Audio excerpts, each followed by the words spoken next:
All right, moving on to white for the Duskmourn constructed review. Let's get into it. So first card we have is Split Up.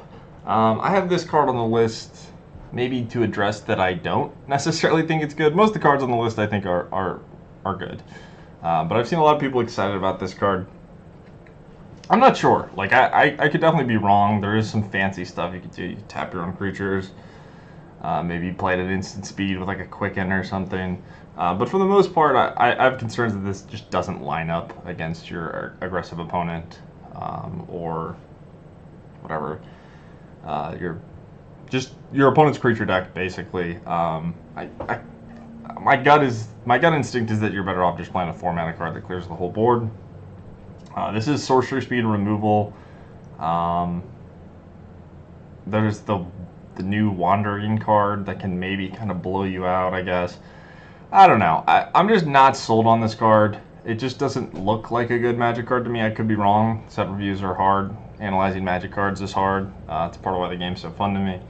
But this is not a card I'm particularly excited about. Maybe if there's, like I said, if your opponent has a bunch of haste creatures that are already hitting you, and if they are playing guy, their first 2 guys are attacking, and every new creature is untapped. So I just don't really believe in this card. But it's interesting. It's probably going to be a beating in limited, and maybe it ends up being better than I give credit for. Next up, Sheltered by Ghosts. 2-mana enchantment aura. When it enters, exile target non-land permanent opponent controls, and until it leaves the battlefield, an enchant creature gets +1/+0 and has lifelink and ward 2. So if you're playing against aggro decks, this card is just a huge beating, right? Where you can answer the thing. If your creature has a high amount of toughness, maybe their burn spells can't get it. Also, you have lifelink, so you gain a bunch of life, and then your thing has ward 2, so they have to spend more mana. There's things in Pioneer. There's like Light Paws. Then maybe this card goes into that deck. If you're playing a Slick Shot Show Off mirror, and you play a Slick Shot Show Off, and then you play this on your Show Off, you get to attack for 4 and gain life, plus all the extra damage, and now your Show Off's protected. I'm happy to see some of the things they've done with auras and equipment. Typically weak cards or have been weak in the past, but they've sort of been upping the power level of them. So yeah, this card looks pretty good for an aura. I think it will see play, assuming people continue to play these red decks. And obviously there's a bunch of reasons to play with it in this set with Eerie and whatnot. So yeah, this card looks good to me. It looks like a very powerful anti-red card, and maybe good in other places. So ward 2 is a lot.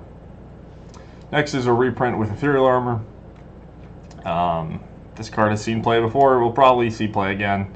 I don't know. There's one creature in Standard that is hexproof, I think. I don't know if that's worth playing, but maybe it is. But yeah, this is just be a lot of stats for 1 mana.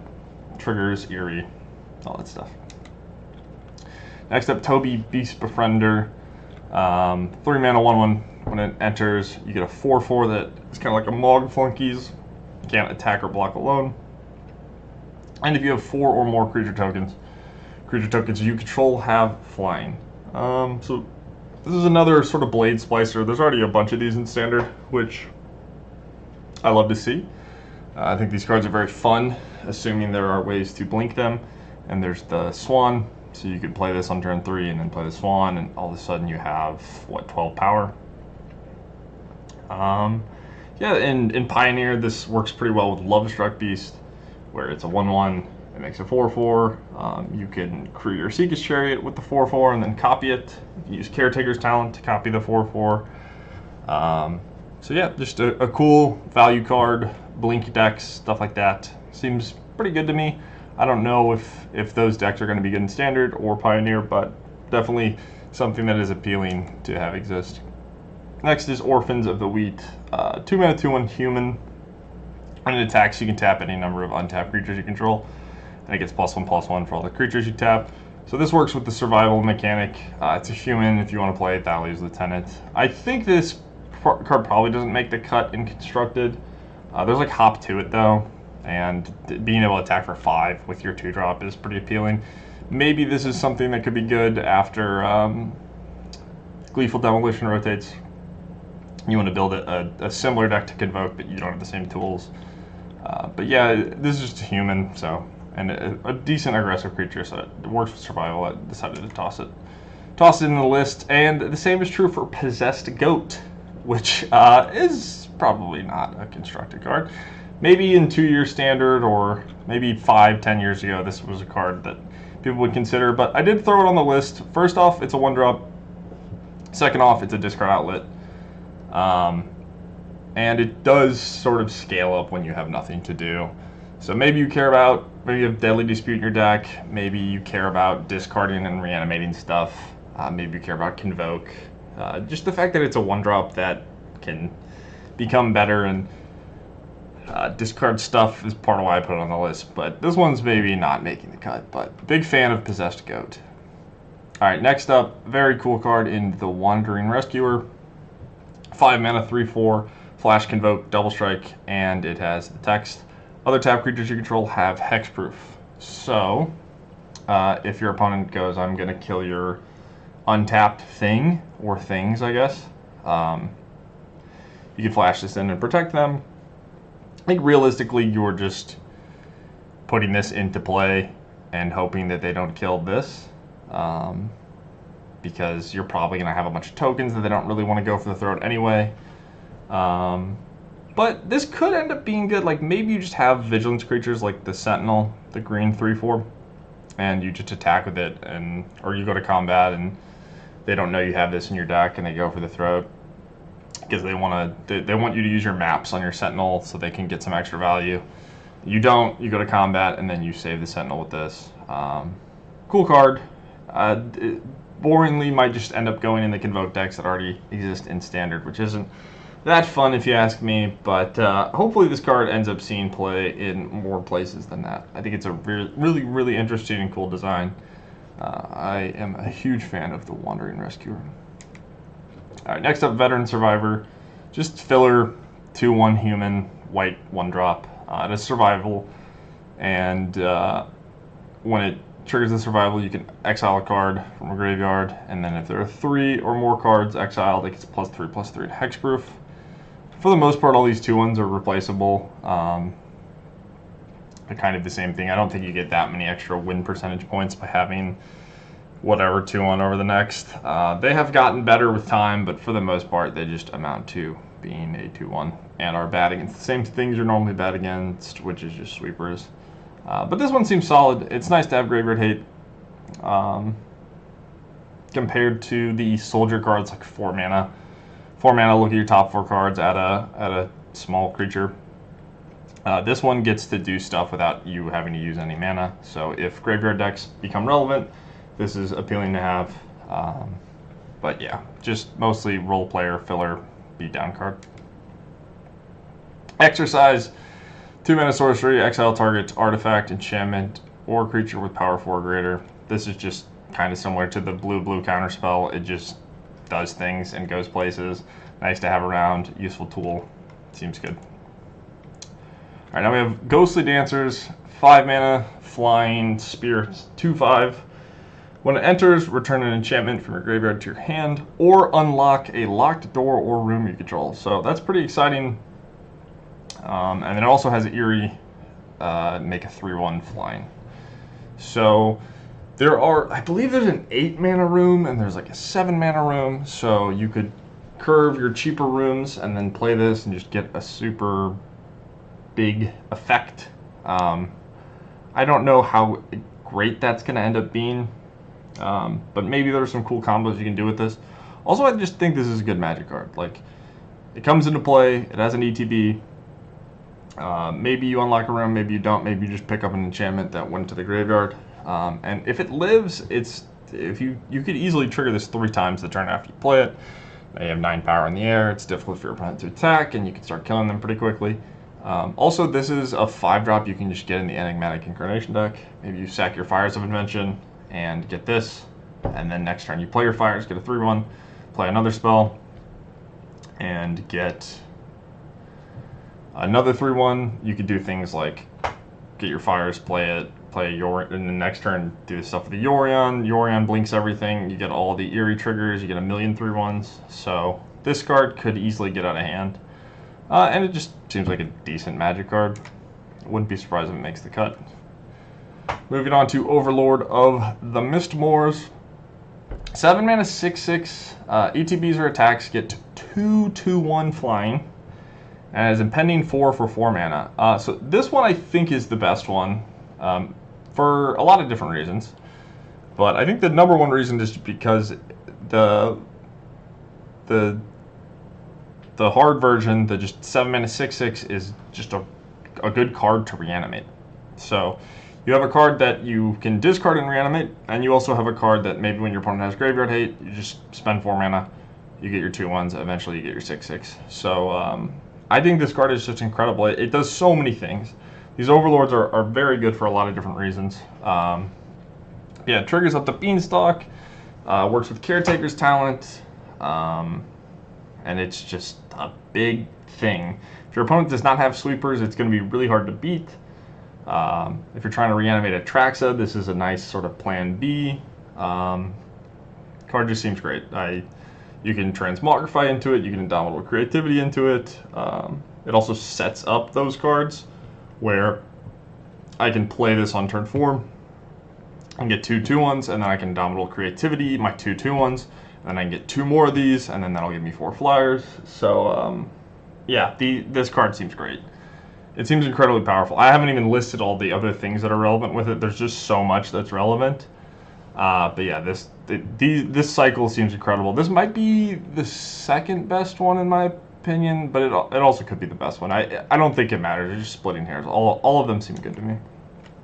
All right, now we have Split Skin Doll, 2 mana 2/1 artifact creature, which is relevant. When it enters, draw a card, then discard a card, unless you control a creature with power 2 or less. So this is kind of like a Rafine's Informant.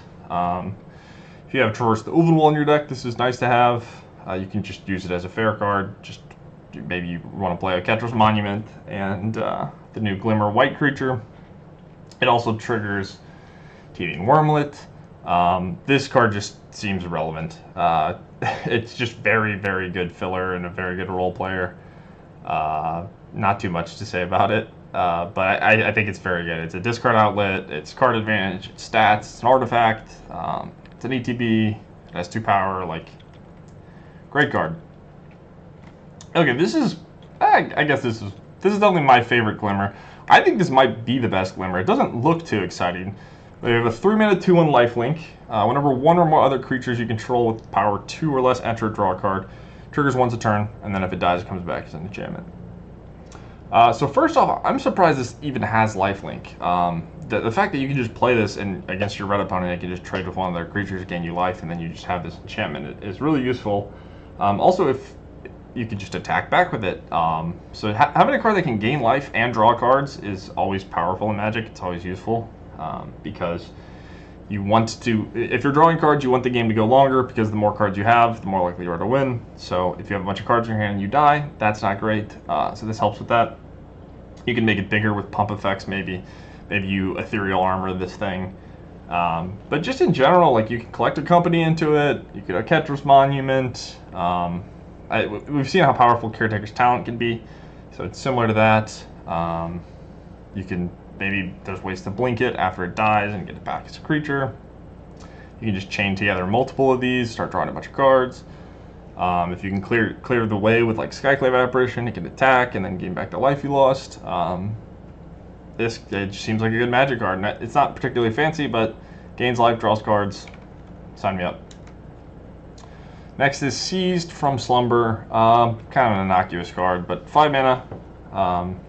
Destroy target creature, but you can cast it for 2 mana if it targets a tap creature. So anyone that's played Wandering Emperor against Shieldred knows sometimes your opponent just doesn't attack with their Shieldred and you die to it. So this is a card you could play in control where it just answers a creature that's beating you down.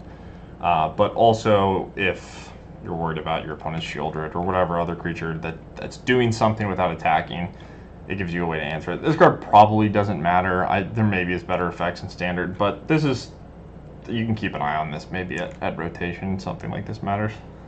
Next is Reluctant Role Model. 2 mana, 2/2. Survival at the beginning of your second main phase. If it's tapped, it gets put a flying counter or a lifelink counter or a 1/1 counter on it. And then it has, when something dies, you can put all the counters that thing had to another creature. So maybe good in hardened scales. I'm not that excited about this card. I think the second line of text is the one you're probably going to care about more. 2 mana, 2/2 that has to survive is not great. There's not really any 1 mana vehicles.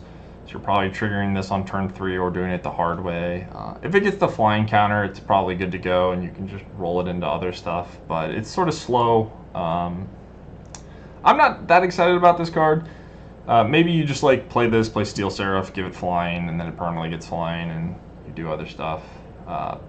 But it's cool. It's a human. It does stuff. I think it's cool if you want to play like Bartolome, the black-white sack creature. Maybe there's some sort of counter sack deck. You can do fancy like Arcbound Ravager type things with this. But for the most part, this is just going to get Sunfall and temporary lockdown, and that's not the type of deck that you can really afford to build in Standard at the moment. Alright, now Shard Mages Rescue 1 mana Flash Aura. As long as it entered this turn, enchanted creature has hexproof, and enchanted creature gets +1/+1. So this is very relevant with Light Paws. So if you have Light Paws and a Flash Aura, you can play whatever that Flash Aura is. I think there's only one other one, but there's one that just pumps. So you can effectively have like 8 of these in your deck when you're putting the Aura on your Light Paws. So you can just make sure that you have a lot of ways to protect your Light Paws. But for the most part, you're just going to have this in your hand, cast it on your Light Paws, get an Ethereal Armor, and the next turn play another Aura, get another thing, and just like one-shot your opponent. There's some ways to give your Light Paws lifelink. This is just a very appealing card, specifically in Light Paws, but it triggers Eerie. There's a similar card in green that puts a, what's the name of the, puts like a ward token on your creature that's an Aura. But yeah, good for Light Paws and enchantment style decks. Alright, next is Leyline of Hope. 4 mana. You can put it into play if it's in your opening hand. Whenever you gain life, you gain that much life +1 instead, as long as you have at least 7 or more starting life than your starting life total. Creatures you control get +2/+2. So a lot of Leylines are kind of terrible when you draw them later. You just need them in your starting hand. This one's a little bit different, where potentially you could top deck this later and it can be good. But everyone knows Leylines are good with Nykthos, so you could maybe have some sort of weird white Heliod Devotion life gain deck in Pioneer, something like Angels. You could also just play this in Angels. I don't think that this is the type of card that is good in decks that are typically bad, but it's 0 mana, so I put it on the list. It's worth considering. If you just have like 3 different cards that gain, 4 life total, like gain 1, gain 2, then this is turned on. So it's pretty easy to turn on, and then you can just really beat your opponent up. Also notably, if you curve the Angel 1/4 that gains 4 life when an Angel comes into play into Resplendent Angel, then you get 4/+1, which is 5. That'll trigger your Resplendent Angel, which will make another Angel, and then all your board is pumped because you just gained 10 life or whatever. So, you know, worth keeping an eye on. I think there's a better Leyline in the set, but this one's interesting. I don't really know why they keep printing Leylines. I guess it's just like people that like things that look kind of broken, but that you do sort of run the risk of them actually being broken at a certain point. I'm not a super big fan of these designs, but whatever. I'm sure there are plenty of people that like them. Next up, Optimistic Scavenger. 1 mana, 1/1. Eerie. Put a 1/1 counter on a creature, on target creature. So we've seen this. This was in Kamigawa as a green card, basically. I think it was a cast trigger, but it's arguably in a better color. It's a human. This triggers Valiant. Just a very good one-drop beatdown card. Will certainly see play in some capacity. Now we have Unidentified Hover, a 3-mana 2/2 flying vehicle. When it enters, exile one creature, toughness 5 or less. And then when it leaves, whoever owned the card, manifest dread, crew 1. So this card's not that exciting to me. It's kind of a Skyclave Apparition adjacent thing. It can answer like a Shieldred, which is nice. I think this card is good. I think it will see play, but one of the places I'm more excited is it triggers... I'm struggling to remember the name of it, but the blue synthesizer that says when an artifact with mana value 3 or more comes into play, you make a golem. So this could be good in the artifact decks. A lot of times this is going to end up costing less mana because maybe you have a Power Stone or whatever. And yeah, it's just another artifact for that deck. And it's a good card. Like maybe you want to play Metalwork Colossus and Pioneer. This could fit into something like that.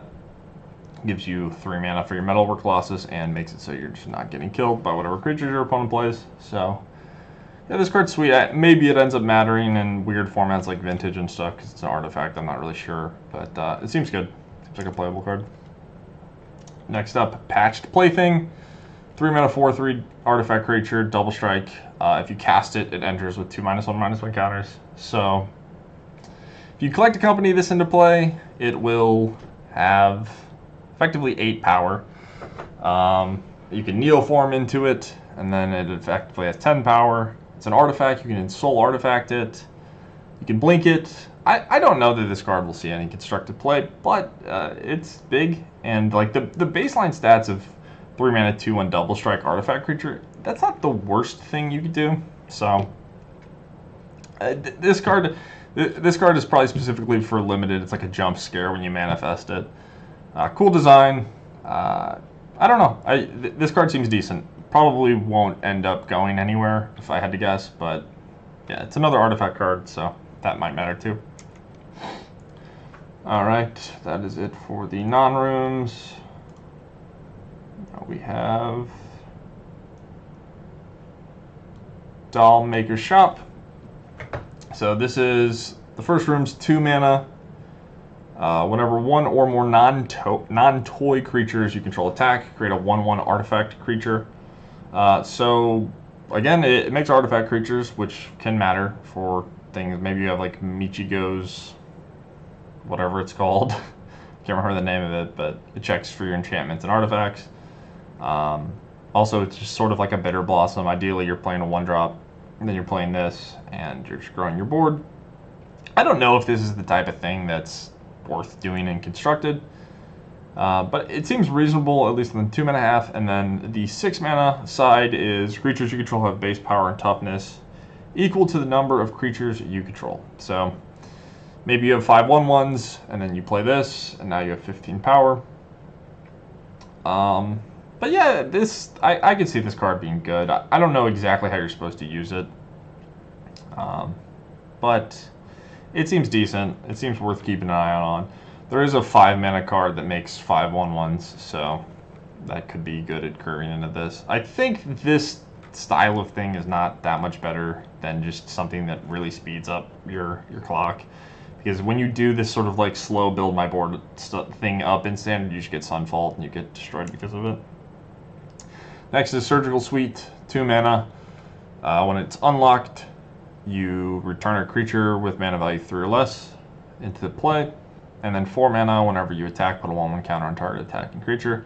As with a lot of rooms that I have on the reviews, it mostly has to do with the fact they're enchantments. So if you have like Calyx from the small set, you can use this to reanimate it. It also triggers all your things like Calyx. You can use Calyx to copy this when your enchantment creatures hit, and then get more things back, and then you can grow your board. I think this is obviously worse than Helping Hand, but maybe you care about Eerie and enchantments. So I could see this card being relevant. And that is it for white. So if you guys enjoyed this, check out the other ones for the other colors. Make sure to leave a like and subscribe, and I will see you in the next one.